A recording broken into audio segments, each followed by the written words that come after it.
네, 오늘도 은평성결교회 유승대 목사님 오셨습니다. 목사님 어서 오세요. 네, 안녕하세요. 로마서 3장 1절 2절의 말씀 오늘 읽고 시작했으면 좋겠어요. 네, 3장 1절 2절입니다. 그런즉 유대인의 나음이 무엇이며 할례의 유익이 무엇이냐. 범사에 많으니 우선은 그들이 하나님의 말씀을 맡았음이니라. 아멘. 지난 시간에 얘기를 한번 해주신 적이 있는데요. 하나님의 말씀을 맡았다라는 게 유대인들에게는 엄청 큰 복이라고 하셨잖아요. 그렇죠. 물론 지금 우리도 그 복을 누릴 수 있는 거고, 네, 하나님의 말씀을 맡았다는 게 어떻게 큰 복이 되는 건지 오늘 조금 더 얘기를 해주시겠어요? 그렇죠. 이제 말씀을 어떤 의미로 캐논이라고 부르는데, 네. 캐논이라는 말이 기준이라는 말이에요. 말씀은 내 삶의 기준이 되니까 말씀이 없으면 어떻게 살아야 될 기준이 없는 인생이라고 말할 수 있겠죠. 네. 그래서 시편 119편 105절에 주의 말씀은 내 발의 등이요 길의 빛이니이다 라고 할 때 말씀이 그 캄캄한 칠흑 같은 밤에 발의 등이 되고 길의 빛이 되고 말씀이 없는 삶을 상상하면 칠흑 같은 밤에 등불 없이 정말 어디로 가야 될지를 모르는 그런 삶이기 때문에 네. 이 죄악 많은 캄캄한 칠흑 같은 이 세상에 하나님이 말씀을 주셨다는 것은 삶을 어떻게 살아야 된다는 기준, 그리고 발의 등과 정말 길의 빛이 되는 말씀이니까 얼마나 참 말씀을 맡은 것보다 말씀을 주신 것보다 더 귀한 일이 어디 있겠는가 이렇게 생각이 되고요. 네.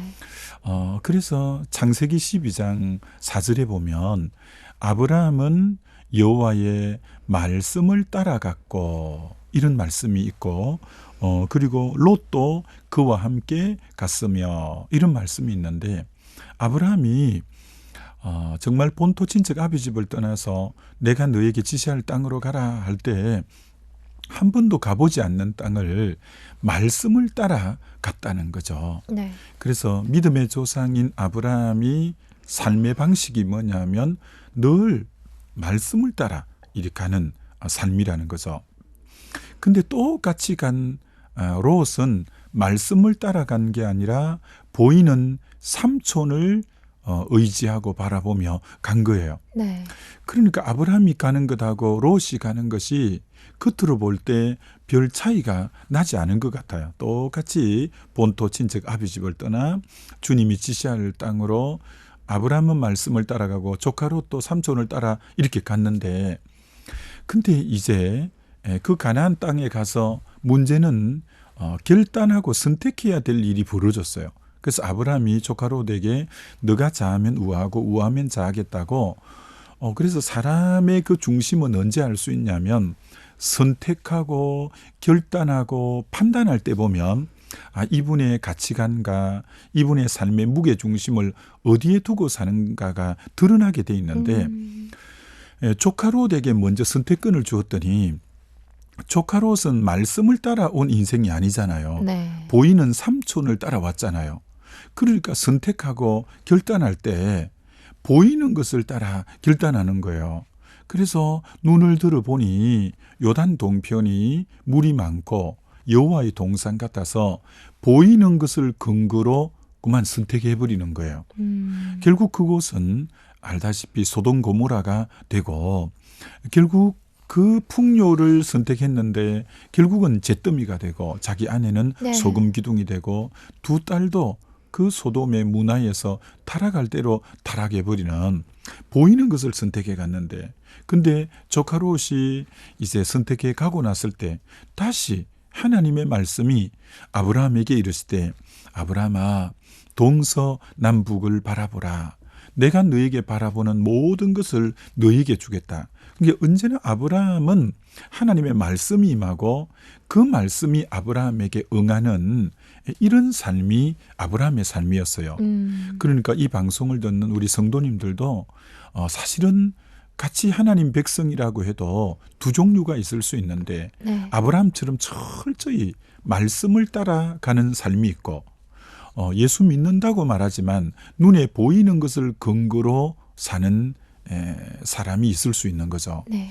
고린도 후서 5장 7절이 어떤 구절이냐면은 보이는 것을 따라 살지 아니하고 믿음으로 산다 이런 구절이 있어요. 그러니까 믿음으로 사는 것하고 반대말을 보이지 않는 것을 따라 사는, 보이는 것을 따라 사는 것은 믿음으로 사는 것이 아니다라는 거예요. 네. 그러니까 믿음의 조상은 보이지 않지만 말씀을 따라 살고, 조카 롯은 언제나 보이는 것을 따라가다 보니 결국 그 보이는 것이 다 이제 불가유황으로 다 소멸해 버리는 그런 것인데, 오늘 정말 우리가 예수 믿는다, 신앙생활한다, 이건 오늘 세상은 전부 보이는 것 중심으로 살아가는 세상이지만 하나님의 백성은 말씀을 따라가는 삶이어야 된다, 이렇게 이제 말할 수 있죠. 네.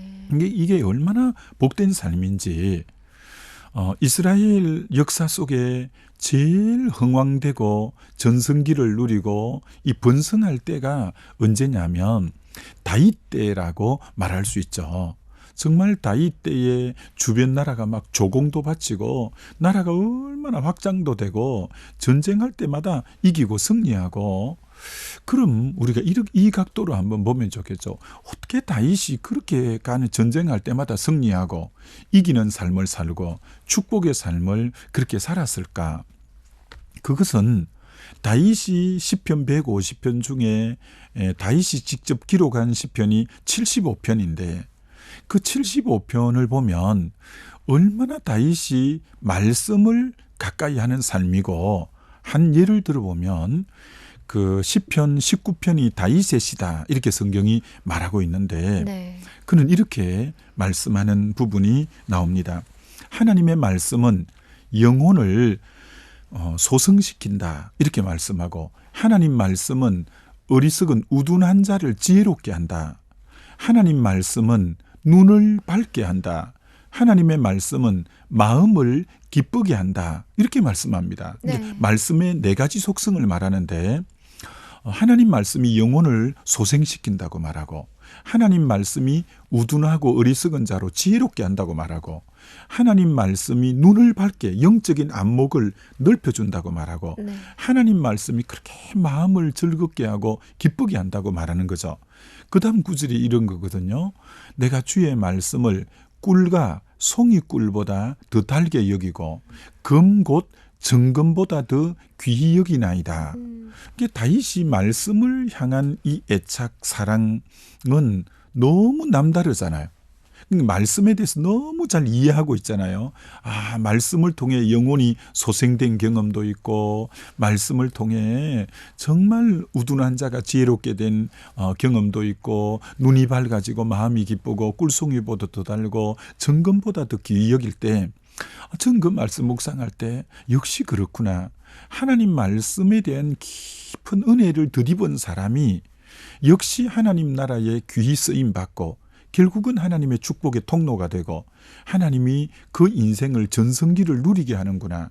자, 결론적으로 오늘 이 방송을 듣는 우리 성도님들도 어떻게 살 것인가 할 때, 오늘 다윗의 인생이 전성기는 정말 말씀을 볼 때 내 영혼을 소성케 하는 것을 여러분이 경험하고, 우둔한 자로 지혜롭게 하는 걸 경험하고, 내 영의 눈의 안목을 밝혀주는 걸 경험하고, 말씀을 묵상할 때마다 기쁨을 경험하고, 야, 말씀이 꿀송이 같구나, 정금 같구나, 이걸 고백하면서 말씀을 따라 산다면 단연코 정말 여러분에게 말씀드릴 수 있는 것은 여러분 인생도 하나님이 놀랍게 말씀 중심으로 말씀을 따라가는 여러분 인생을 하나님이 반드시 축복하고 네. 은혜를 덧입혀 주실 거다.